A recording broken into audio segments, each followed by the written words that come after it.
Welcome to Toy Break Presents Indie Toy Secrets. In case you were wondering, Toy Break is your weekly internet show featuring news and reviews about designer vinyl, plush, action figures, collectibles, events, interviews, and everything else in the wonderful world of toys. And now, please allow me to introduce our esteemed panelists. Scott Tollison made a splash in the independent toy scene with his plush line of Argyle sporting Nozalots. He also has a plethora of resin, wood, and vinyl creations under his belt, including his expanding series of Japanese vinyl deadbeats. George Gaspar, co-owner of October Toys, has used his years of sculpting and project management experience to produce dozens of designer vinyl figures, as well as the popular community-created OMFG minifigure line. H. Eric Cornboy Mays of the Four Horsemen has been using his years of mass-market toy experience with lines like Masters of the Universe and DC Universe Classics to expand the Four Horsemen's original line of fantastic exclusive action figures, as well as relaunch retro properties such as Outer Spacemen and Power Lords. Jay Garcia is head honcho over at Mana Studios. He works with both digital and traditional sculpting methods to provide a variety of prototypes and runs of custom resin collectibles for the toy industry and art world. This has been Brian T. Stevenson with Spy Monkey Creations. And now, here's Aileen with your San Diego Comic-Con 2013 Toy Break!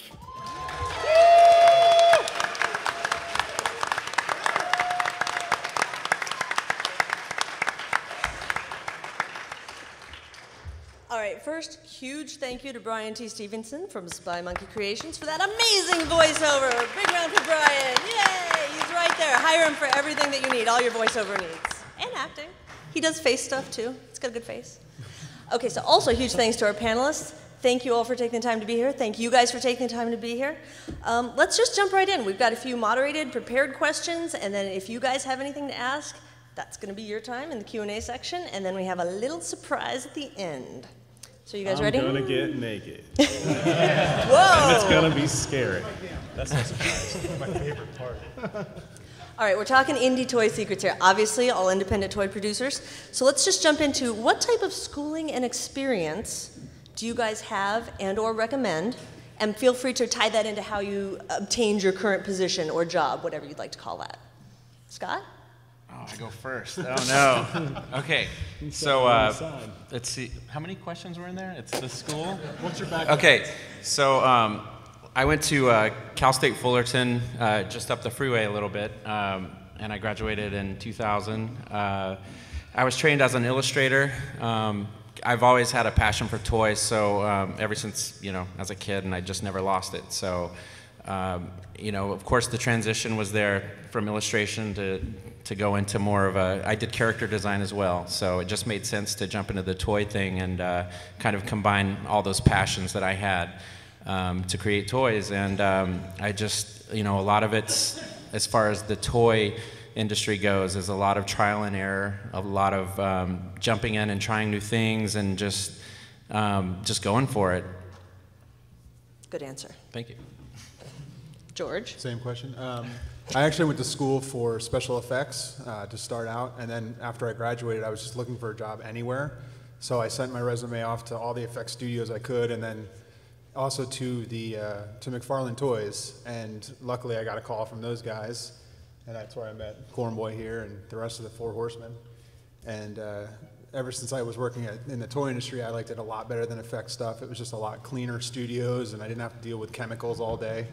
And so years of working in that led me to want to create my own stuff, and just ended up starting my own company from there. I myself moved out to New Jersey to go to the Joe Kubert School of Cartoon and Graphic Arts because I wanted to be a comic book artist. I didn't realize when I was young that when I looked at the back of the toys, when they said made in China, made in Japan, made in Hong Kong, made in Taiwan, that all that is the mass production. And the cool part, the part that I was really liked as a kid and I really would have loved to have done, is actually done here in the United States. So while I was going to Joe Kubert School of Cartoon and Graphic Arts, I was also working at a machine shop as a machinist, supporting a family of a wife and 3 kids, and a guy there says, hey, I know this little company that they make toy dolls and toy trucks. And I told him that you had a portfolio and you were going to comic art school and they want to see your portfolio. And So he gave me their number, I called him, and I was talking to the guy, and he mentioned something when he was talking to me about Spawn, something about McFarlane Toys. In the back of my head, I'm going, this isn't possible. This is McFarlane Toys. And the first wave or two of figures had just come out, and I just told my wife a week before, if I was ever able to do toys, this is what I would want to do. And so I got off the phone with him, and I was screaming my head off. I got an interview with McFarlane Toys. I walked in there, and I just, you know, I didn't know what I was doing. I was showing crappy comic book characters that I had drawn and stuff, but luckily they took me under their wing, and I met the other guys that are in Four Horsemen while we were there. Worked there with them for a few years, mostly just doing menial tasks, and then they gave me a little bit, you know, more meaningful jobs to do. And eventually myself and the other guys that eventually formed Four Horsemen decided that after Todd McFarlane paid $3 million to buy a baseball, and we didn't get Christmas bonuses that year, it was time to do our own thing. So we met up with some guys at Mattel and signed a deal with them, and Four Horsemen started, and that's where we're at now. Fun. Yay. Jay? Cal State Fullerton, go Titans. awesome. Yeah, I can't remember when I graduated, but whatever. I studied graphic design, illustration, and I think after that I started cleaning aquariums or something like that. I wanted to go to study animation, and I was up in Burbank and doing all that thing, and I met a guy at a class that I was teaching. I think it was like an anatomy or a quick sketch class. And his name is Mo Flint. I learned everything I know about sculpture and mold making and casting. Well, not everything, but he gave me a really, really good solid start. He moved on, and I ended up taking over what was left of his California business and kind of just like parlaying it into something a little bit bigger and expanding on the molding and casting techniques that he showed me. And that's how I got to where I'm at now, and I feel like the degree was important, but it's not, you know, it wasn't the end-all be-all of where I'm at right now. Good answer, good answer. This one is actually an interesting sort of along those same lines. This question came from one of our October Toys forum members, as if. Who influenced your creative process the most? And I like this question because you never know where your influences are going to come from, and people may not know what type of people to connect with. So do you guys have anybody that maybe you look up to or had just a really big influence on where you are now with your toys? I need to think about that one, George. You want to go and then come back to me? Scott, I think what your answer was George Gaspar. What's that? Your answer was George yes. Gaspar. Okay, George, now it's your turn. Yeah, mine's easy. This guy and Eric Treadway, I mean, I learned under them at the very beginning, and Literally under us. literally sometimes. And I mean, those two guys continue was to Mike inspire me to, even to today. So Aw. Should I kiss him? yeah. With me, I was a huge comic book fan growing up. I was a big toy fan too, but I didn't know of any toy designers growing up, so I was a huge comic book fan. So guys like Jack Kirby, John Byrne, and Art Adams is a huge influence on me. But getting into the toy industry, like he said, my business partners, Eric Treadway and Jim Preziosi, really, they knew I was a goofball coming into the toy industry, had no idea what I was doing. And I don't think any of us really did. Jim had the most experience and really kind of taught me how to do what I do today. And Eric, he's a madman. So, I look up to him, and he's one of my major influences. But really, comic books are really what got me into it. And now that we're into the toy industry, actually getting to work on comic characters that I loved as a kid, and like He-Man and the Masters of the Universe, it's a dream come true because I get to be a big kid the rest of my life. It's awesome. Hopefully, until I get canned. Well, mine's Mo Flint, who I mentioned earlier, and you can be lucky and hardworking, or a combination of both. And I think I was actually that, where I have a good work ethic, and I'm not afraid to try and fail, and sometimes fail a lot before I get it right.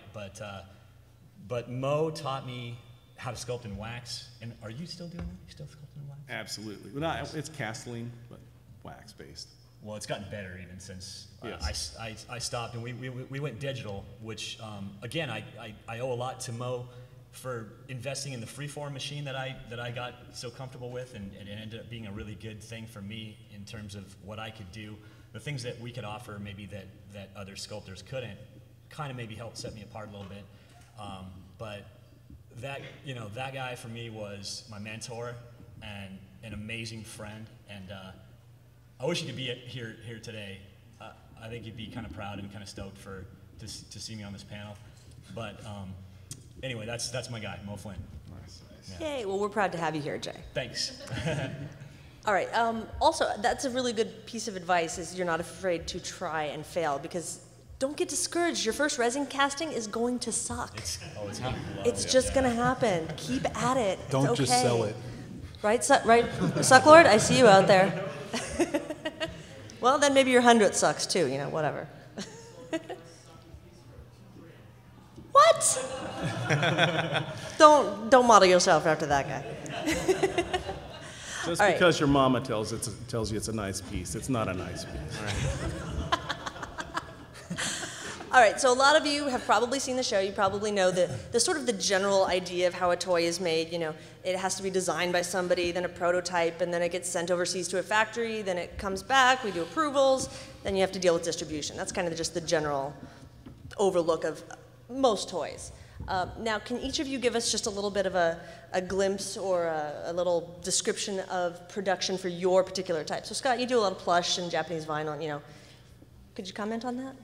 Basically how it starts. So yeah, I mean, it really is blue sky. Like I'll be sitting around and I'll think of a character and I'll just basically start from a sketch, and I have to let things sit with me. So like if I'm drawing or illustrating and I see something that appeals to me, like I kind of just put it aside, and if I go back to it, then sometimes like my head starts thinking about the possibilities of what this would look like as a plush or Japanese vinyl, or if it would work, and then at that point, then maybe I'll develop the character a little more and go from there, and then I'll want to sculpt it for him, so I'll contact George or someone else to hey, let's try and make this work, and so a lot of times it's very organic in the process. I have to let things sit and I wonder if they will work or how they come off, or if it's my intention. And a lot of times those characters have stories as well. So does it make sense to the medium? And and if it all goes well, then it goes to production, and I just start rolling it out, and hopefully fans like it. So that's interesting. You come up with the character before you choose what medium it goes into. Yeah, a lot of times. Yeah. So, I mean, I don't sometimes think it's the everybody does reverse. that. Yeah, sometimes. I mean, it's happened the other way around, but it all depends. Can you give us an example of one of your pieces? What's that? Can you give us an example of one of your pieces that you knew was going to be, resin or wood or vinyl or whatever? Yeah, well, like the Nozalots, I kind of, what I wanted to do was just create simple characters. And I was also curious about plush. I had never done plush before, and there's a lot of people that have created plush that I was really interested in. Yeah, there he is. So with this particular guy, I would do sketches or whatever, and try and keep it simple. And then this particular character, he's one of the smaller of the Nozalots, but he was also the most difficult for the factory to produce, because there's a lot of intricate stitching and everything. So with this line in particular, I just started really simple with the plush, and I just felt let's try the plush thing. I've never done it before, and we'll see how it goes. Nice. And now, when you're working with plush and you're doing approvals and samples back and forth with the factory, right, do you generally do that by pictures, or do you do a lot of in-person samples? It starts off a lot back and forth with emailing, actually, back and forth with samples, and whoa, it just got louder. So there's a lot of back and forth with samples, and you can never really get a grasp of how long it's going to take, because I think this particular character, it was literally the first or second sample. I was like, yeah, it's perfect. And then I have another character that's a little bit, it's less intricate, and it's why can't you get that right? And I feel like I'm going back and forth forever. So it's every project is completely different, and that's what kind of makes it exciting to do, is because you never know, you never know what the outcome's going to be. Even though in your mind's eye you feel like it's going to look like something, it always changes. It's an adventure. It a is. toy venture. It is. That's what keeps it exciting for me. George, same question. Can you tell us a little bit about your production process? Yeah, I think I'm the only one up here that's not an illustrator or have an illustrator background, I guess. So mine is a little different because I don't often design my own thing. I'm usually the guy that's a sculptor for someone else. Like for Scott, I've sculpted a few of his pieces, and so for me it's a little different because I'll get someone else's design and then I'll have to take that and put it into 3D. Or if I'm designing my own, I don't really ever draw it out. I don't really know how to do that part, so I just go right into sculpting. So I'll just sculpt something up, and then from there I'll take it to molding and casting, which is like, you know, the basics, and just go from there to China. So I skip the whole illustration part and design part. I kind of just design it in my head or design it as I go while I'm sculpting. But you also have the added fun of working with artists to meet their approvals and try to create what they see in 3D. Fun, Scott. Very fun, Scott. Hey, I'm easy on Actually, you. Come with on. Scott, with the Deadbeat, it was nice because he let me put my own stuff into it as well. So like he had the design, and it was perfect, and it was awesome, and it was really detailed. But he also let me put a little bit into it as I went. So you get that sometimes, and then sometimes when you're working for a licensed thing, you have to make it exactly what's called on model. So you don't get to change it at all. You don't get to put your own look into it. You have to do exactly what they want. Thank you, George. Thank you, George. Corn Boy? With us working with different various larger companies over the years, we've either had to stick very close to a model sheet, or they've given us the opportunity to just take the ball and run with it. And luckily with Mattel in recent years with Masters of the Universe and some of the DC stuff, they pretty much just tell us which characters are on the roster and say, have at it. And we send them the final product. Obviously with a DC type characters, it's owned by Warner Brothers, so we have to go through approvals with them, both in the sculptural stage and with the Paint Master stage. But they've been pretty good with us, and they've really given us a lot of leeway. When it comes to our own stuff, I mean, everything starts with a sketch. Sometimes it doesn't. I mean, Eric does most of the design sketching for that stuff, and it's usually fairly rough. Sometimes he'll whip out something really nice and clean, but for the most part, we go right into the clay and right into the fabrication, and there's not a whole lot of design that goes into it from the beginning, other than just, you know, thought process. And then, like everybody else, we go through the molding casting process, and it gets sent over to Hong Kong. What's interesting is when we worked with McFarlane Toys, when we worked with Mattel, when we've worked with Toy Biz, with NECA, all the figures that we worked on were your traditional kind of action figures with ABS and PVC parts. But when we went to do our very first action figure, we kind of stepped outside the box a little bit, and we did a roto-molded vinyl figure from our property Magma Corps, a guy named Commander Argus. And we did okay with it, but it wasn't a blockbuster seller. And I think that part of the problem was either it was a little bit ahead of its time, and the action figure fans didn't care for the kind of vinyl styling of it, and the vinyl buyers didn't care for the action figure styling of it, or it just sucked. I don't know which one. It didn't suck. It was awesome. It didn't sell that well, but I mean, we've always wanted to do more with it. And if we do more with it, we're going to do maybe 3 3/4 inch scales and do vehicles with them and stuff. But I mean, doing our own projects, we've learned a lot because we made a lot of mistakes. One time when we were doing the Seventh Kingdom Ramathor and Elephant Variants figures, we were halfway through production. We had paid just about everything that needed to be paid to the factory to get the production done. The factory closed up and disappeared. All of our steel molds that we had cut, we're talking tens of thousands of dollars, sitting there outside the factory in the rain getting rusty, and there was nothing we could do about it. Luckily, we had friends in the industry that went over there and was able to get a hold of those molds along with some of their own and move them to another factory. We had to dig 17 grand out of our own pocket just to finish running those and get them out to customers months later than we had originally anticipated. And we've run into little snags here and there since then, nothing that major, but Most recently, we're running the Gothotropolis Ravens figures. I don't know if you guys have seen that. We've got it on Kickstarter now. And the reason is, George is one of the deciding factors on that.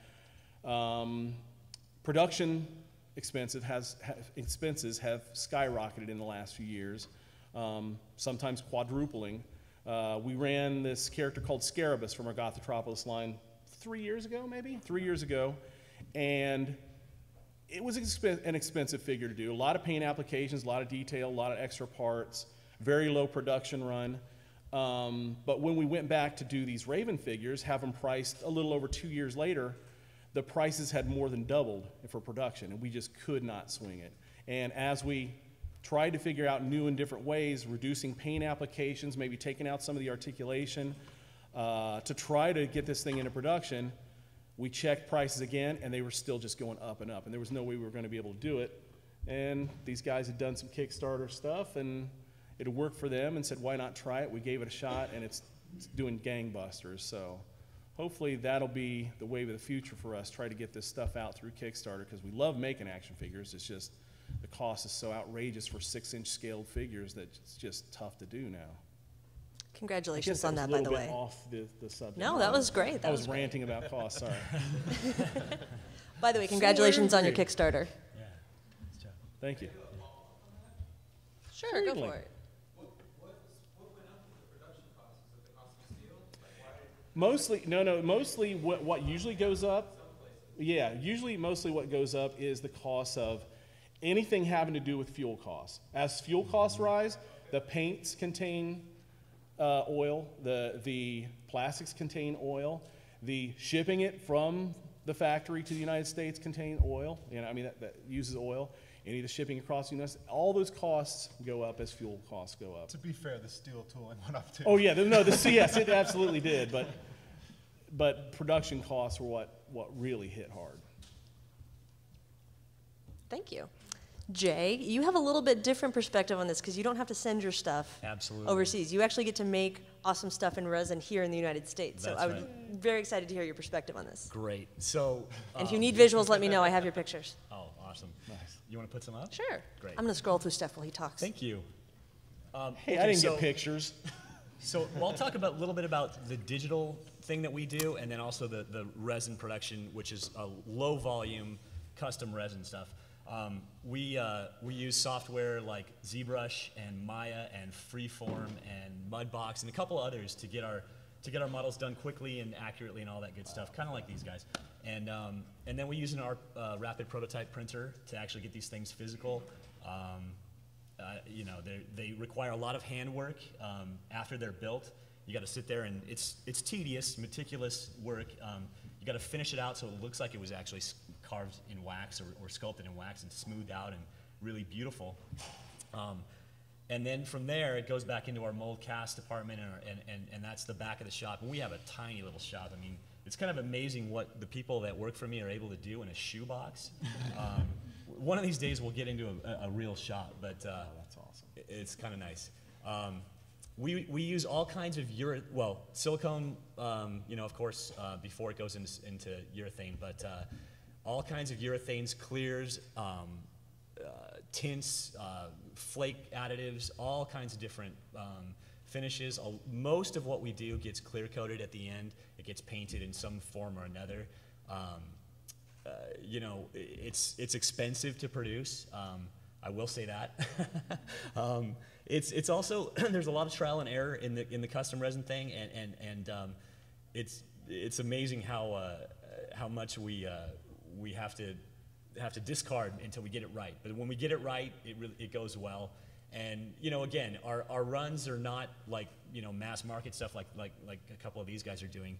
A normal run for us might be anywhere from 25, even down to 10. We can accommodate that usually. Although it's expensive for somebody to make 10 of anything because of the amortization. So a comfortable run, I think, is 25 to 50, and then we've done anywhere from 100 to like a large run for us would be something like up in the 500 to 1,000 quantity, and that's pretty rare for us. But yeah, that's what we do. We work with a lot of great people that are here at Comic-Con and have some good product here. I would say that you know, what I think what helps us or sets us apart a little bit is just that we've got some fantastic digital artists, and they can do amazing things in a short period of time. And with the help of the technology that's available to us today, we can do things quickly and relatively affordably. Although it's, like I said, it's not cheap. Good answer. So what you're saying is go learn ZBrush. I think I'm saying that. Yeah. Invest in a ZBrush course, everyone. Absolutely. All right. I would love to open this up now to any questions from the audience. Now is your time to ask your burning toy questions to these masters of the trade. I don't think we have a microphone in here, but if you want to yell out, great. You can put your hand up. Or if we can't hear you, I'm going to have Ben come listen to it and then come say it in the mic. Actually, we could just do that anyway. It might be really funny.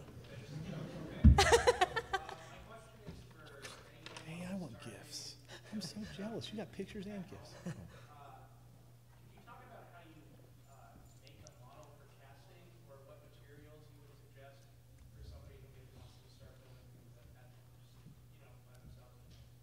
Ben, do you want to reinterpret? Basically, the question is. No, you got to come say it. Yeah, I guess the question is for anybody that wants to start at home, what materials would you recommend using? And how do you go about building a model for casting? Thank you, Ben. Why are you looking at me? I'm All just right, well, looking around. I think that's George. Oh, go ahead. I mean, for me, depending on the size of the figure that you're looking to build, I use 3 different materials, basically. If I'm working small, anything like 2 inches or under, I use wax. If I'm working in a medium range, like anything, 3 inches to like an 8 or 9 inch figure, even like 12 inch, I'll use Castelline. And then anything like life size or bigger than like 12 or 18 inches or so, I might use like a clay, a plastiline clay or something like that. And then as far as how do you build a model, I mean, I guess that just depends on what it is that you want to build. And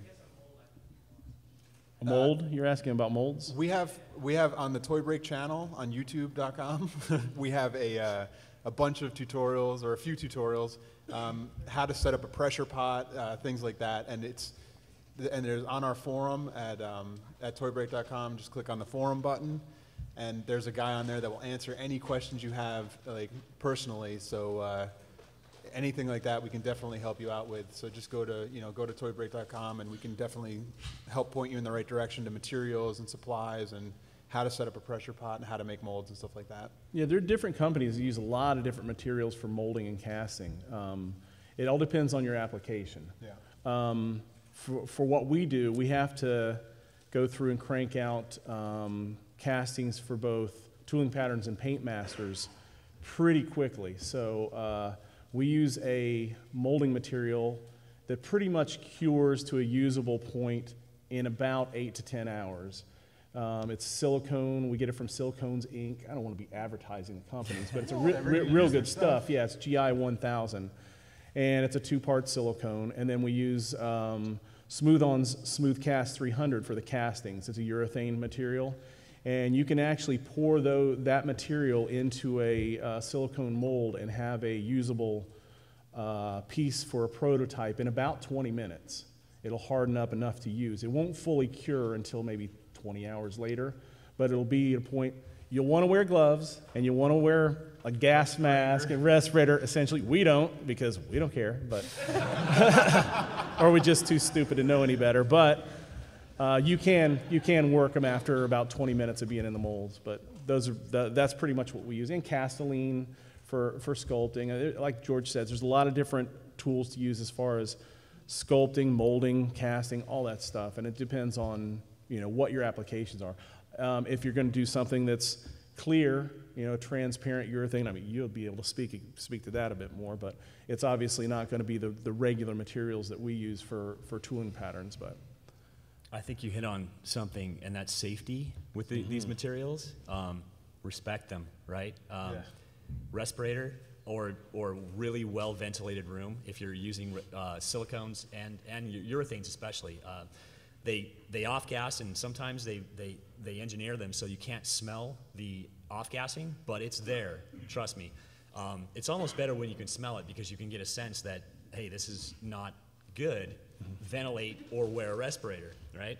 The silicones, I think when they're not cured, if any of you guys are thinking about making silicone molds or anything like that, the catalyst is a toxic substance too. I think once it's cured, it's pretty inert, it's no problem, but It's actually carcinogenic. right, so the catalyst not is good something to stuff. be, don't even mess with that stuff. Gloves, respirator, apron.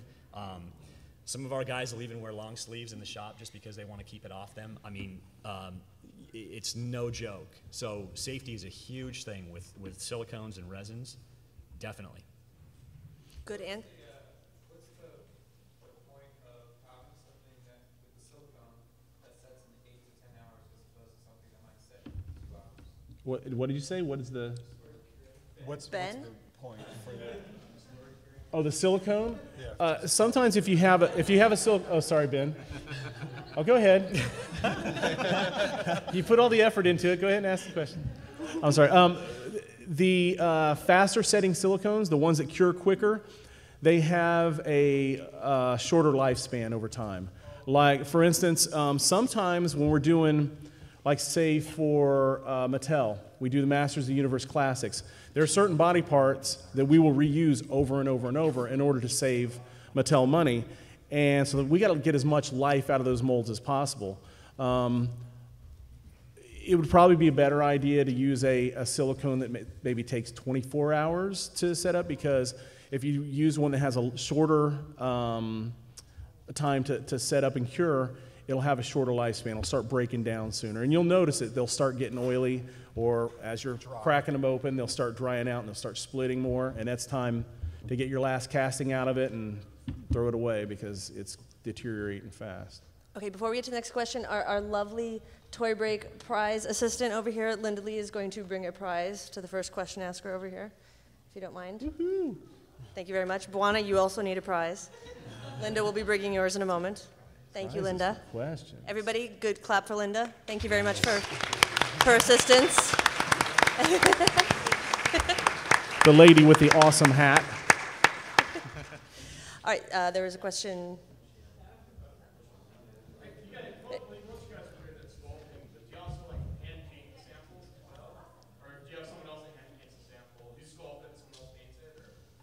I've got a staff of painters, one gal in particular who's amazing. But when we need it, we have access to 3 or 4 exceptional painters. Yeah. Right. Yeah. I tend to hand paint my samples when I can. You hand paint your plush? Yeah, the plush especially. My painter is sitting right there, Dan from Floating Eye. You can use him for painting if you ever need it. You can also use him for some amazing digital outputs. Yeah. Nice. Dan, did you bring business cards? We might need to give some out.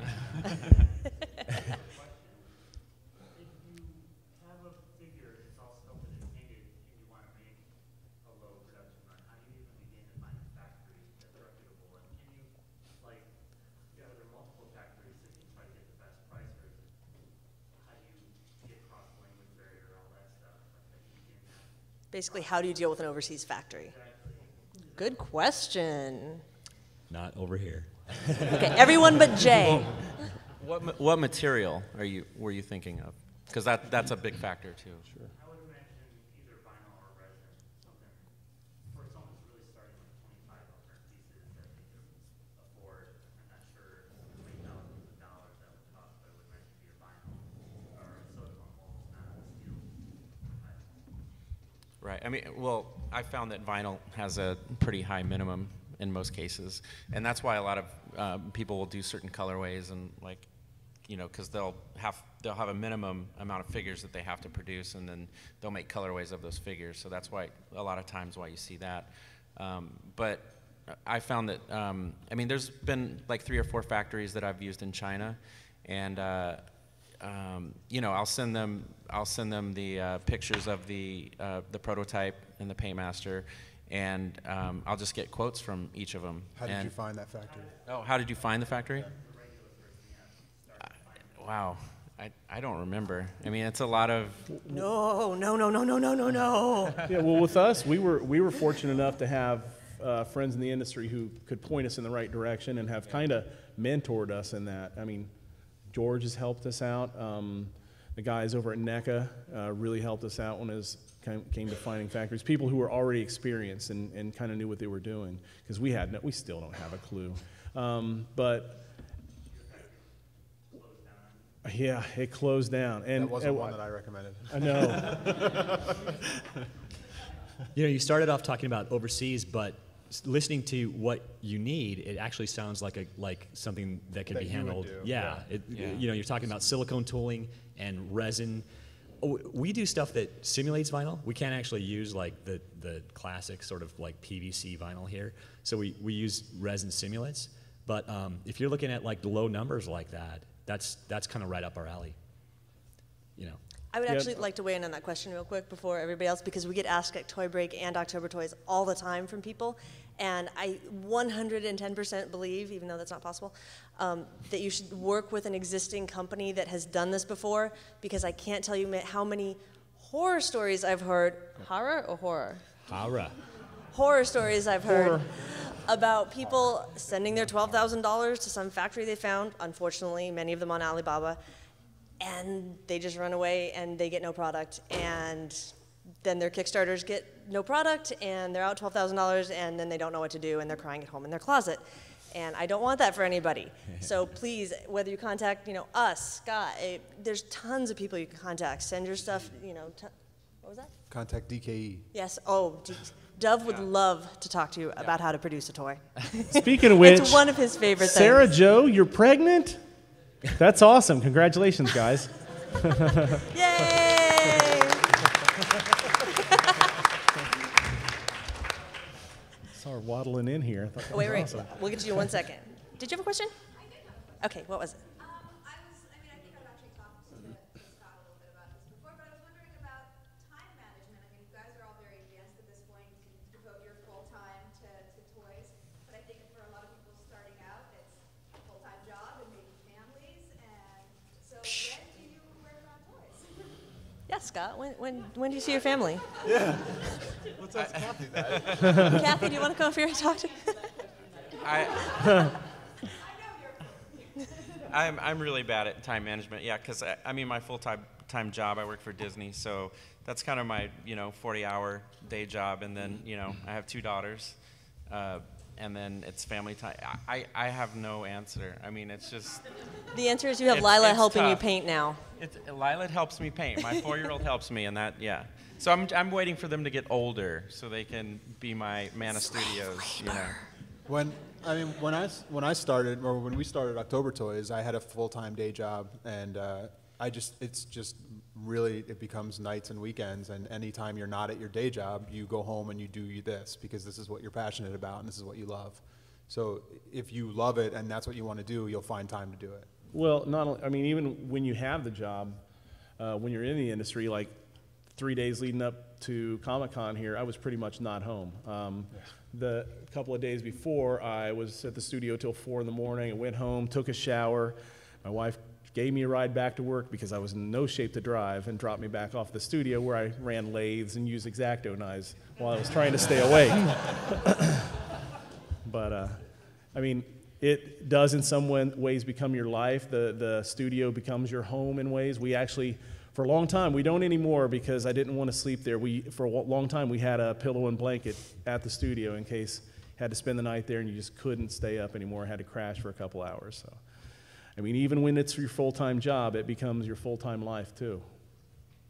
It does. Absolutely. Jay, you just hire a ton of employees, right? That's my trick. Yeah.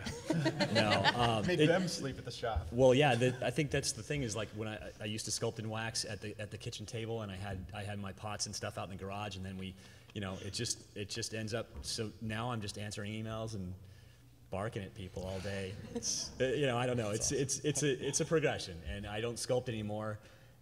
Mixed feelings about that, but absolutely, I wouldn't trade it for anything.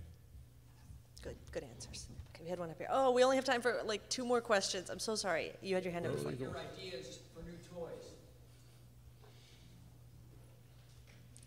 No. Anyone? Wow, People come to me with ideas, so. Yeah, I mean, that's a tough one because for me, I will, I don't know. Like, I'll just draw a lot of stuff, or with the Deadbeat specifically, it was kind of surreal because I was at home one night and it just like popped in my head. I'm like, I'm gonna sit at the kitchen table and draw this, and like an hour later I had this like pretty cool, at least I thought, drawing, and then I did a couple more drawings, and then I contacted George and I'm like, what do you think about maybe doing this? And he's like, I will start on it soon. And yeah, so it's hard to say specifically where it comes from. I mean, I think, it's just from influences, or I found that I've done a design and then like someone will say something to me, or I'll see something like later and I'll be like, wow, I wonder if like somehow that kind of seeped into my brain, and because it kind of is similar to what I did, or just pulling influences, or I saw a movie or something and maybe that had something to do with it. So I don't know where it comes from, to be honest. So you pull it out of your ass is what you're saying. Got it. Can we get another quick, can we get somebody in the back there? We haven't gotten anybody in the back. I was wondering how the 3D printing market has affected you guys at all. Is that affecting you both creating sculpting things? How has the 3D printing market affected you? I mean, for me personally, it doesn't really hurt or help, because even when something is 3D printed, it still needs a sculptor afterwards to go back in and either refine it or sand it, or do any touch-ups to the thing, because the printing itself is not 100% perfect yet. Maybe it will be at some point, and there are some that are really close, but you always need a sculptor to go in and kind of tweak things and fix it at the end. It's actually helped us out a little bit. We have a scanner and a printer in the studio now, and if we do something where we have something sculpted and some of the proportions aren't quite right, we can go in and we can scan a piece, output it, drop it in the molds, make a clay casting of it, and go back in it and resculpt it, and get the proportions exactly right. So it's helped us quite a bit. It's definitely earned its money over the last year that we've had it. We haven't gotten into the digital sculpting yet. That's obviously, it's got to come up sometime, but you should talk to Jay about that. I should.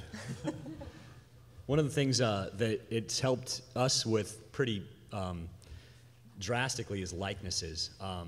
Athletes and celebrities. We don't do a lot of celebrities, but we do a lot of athletes. And instead of doing round after round of noodling and massaging a wax sculpture, we can take our scanning equipment out and set it up and scan the athlete or whoever it be, and get that data into the computer, and you can't be wrong with it. You just from there. I disagree. I've had many times where the Buffy said it didn't look like her. Oh, that's true. We had a Christian Bale incident one time, which is pretty insane. But yeah, it really it's a help. It's an absolute aid. It's another tool. It's not like we don't hire sculptors anymore, because we do. The guys that sculpt in ZBrush and Maya, for me, are absolute tremendous artists. And the scanner and the printer are just tools that facilitate things getting done a lot quicker. And that's another thing about the toy biz is like it's just yesterday. Everything is yesterday, and to keep up, I think it's important to have those tools.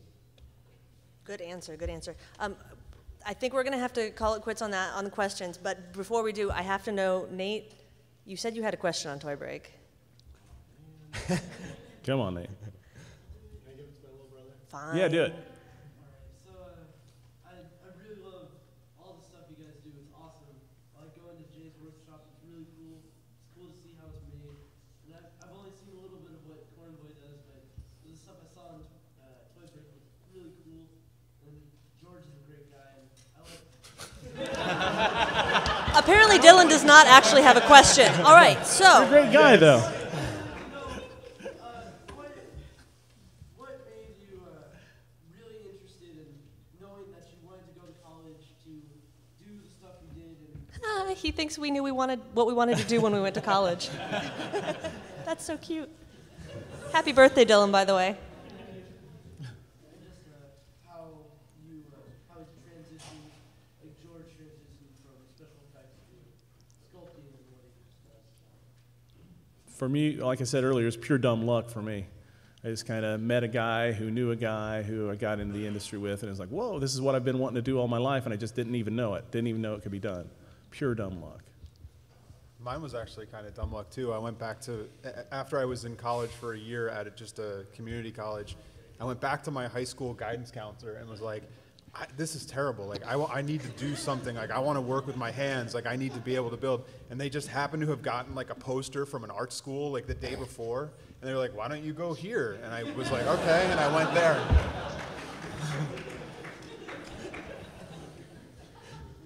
I've been collecting toys forever, so I finally got to the point where I'm like, you know what? I'm going to start making some and see what happens. So if 3 answers are dumb luck? Yeah, I think it's pretty much dumb luck. Did you plan it? Did you plan your art career? Or? No, absolutely not. No, actually, it was one of the fields that I could make some money in. Because, again, illustration and graphic design were tough for me. And animation, when I was studying there, the 2D side of animation was, I think, it was kind of dropping off, and it was really, really tough to get a job in animation. I had no luck at all. But I came across, like I said, I came across Mo teaching that class, and happy accident or whatever you call it. But it seems like there's always been a constant need for the sculpture and the prototypes and the model making, and it's a good way to make a living if you can do it right. And luckily now there are schools, like I don't even know if there were like toy like central schools back when we were like going to school, but now there's schools like Otis that have a whole like degree in toy making. So you can actually look it up online and go to a school that actually will teach you how to make toys. So. Little quick vengeance story here. When I was at the Kubert School, a guy who taught a painting class was telling me when I was going to work part-time at McFarlane Toys while going to the Kubert School was saying, I don't even know why you're doing it. That's silly. Why are you doing that stuff? 2 years later, he was calling me asking if I could get him a painting job, doing packaging paintings for McFarlane or Mattel or whatever. I told him, yeah, sure, I'll do that. Nice. All right, well, as we start to wrap this up, we're nearing the end here, but since this is our first panel ever at San Diego Comic-Con, and you guys took the time to take a toy break with us, we wanted to share a little something we call blind box time. Woo! All right, so our lovely toy break crew is going to walk around and give everybody a Nwali, graciously donated by Boutini and Yahid Rodriguez. That is actually the, I would like to mention the original designer of the MemoBot. Very exciting. So in case you haven't seen the show, you probably have, but if you haven't, please hold on to your blind box. Don't open it yet. Once everybody has them, I'm going to say what time is it. You guys say blind box time, and then we all tear into our toys together. All right, so while they're, yay! Free toys, yay! So while they're passing those out, if our panelists could take a moment and maybe just leave us with a few words of advice or what to do, what not to do, persistence, Kickstarter, anything you want to throw out there. And also give your website, please. Totally countdown to Comic-Con. Brat, brat. It's totally countdown to Comic-Con. Brat, brat. I think you mean Jay, you want to go first? Work hard, be safe, manastudios.biz. I think you just got a new slogan. Persistence. Don't take no for an answer. If you go to show a portfolio around to a toy company, keep going back. If they tell you no, they're not interested, update your portfolio and bring it back and stay persistent with it. And it's sourcehorseman.com and storehorseman.com. And go to Kickstarter to back Metropolis. Yeah, please. Kickstarter, just search for Horseman. We got the Ravens on there. We thought we were going to get $10,000 in the first weekend. We blew through our $65,000 goal in like 57 hours. And it's kicking tail. And it's thanks to everybody, all toy fans out there. We appreciate it. Mine, toybreak.com, octobertoys.com. Just keep trying, keep doing what you're doing, and if you have questions, just hit up somebody who's doing it, and we'll all, we're not going to hit you in the face, we'll all help.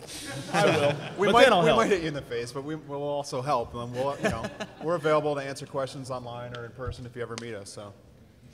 I would say be patient. A lot of times things won't work out the way you want, but that doesn't mean you can't get the result you want. So just if you're dealing with a factory and it's tough, just stay with it until you get what you want. And my website is stoliart.com.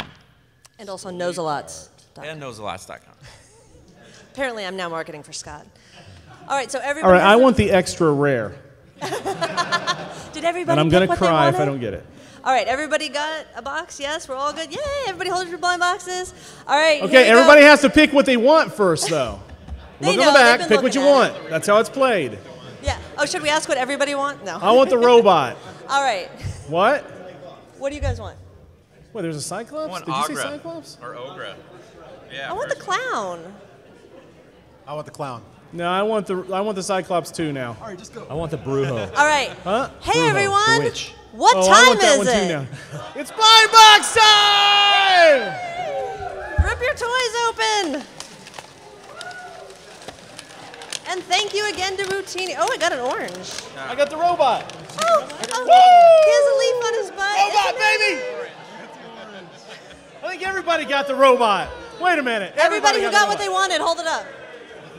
Wow, a lot of people got what they wanted. Nice. Nice. Nice. Let's Somebody Cooper, we forgot can to shuffle the deck. Look, the whole area here has this. All right, well, we can commence trading. What is you want it? to trade? Is that a Okay, let's cow? trade, Cooper. You want the orange? Nice, thank you. I got the clown, yay! All right, so that pretty much wraps it up for Toy Break. Thank you for Did coming. anybody get the Cyclops? Huge thank you to our panelists. Huge, huge, huge thank you to the Toy Break team that helped make this possible. Ben, Thank you, guys. Sarah Jo, Victoria, Brandon, J. Rue, Vampy, Linda Lee over there, Gary, Rick, my mom Janice, Wendy, Luke Chu, Lucas Chukas, are you in here?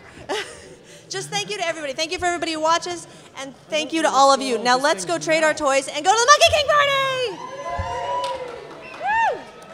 And grab a goodie bag on your way out. That was fun.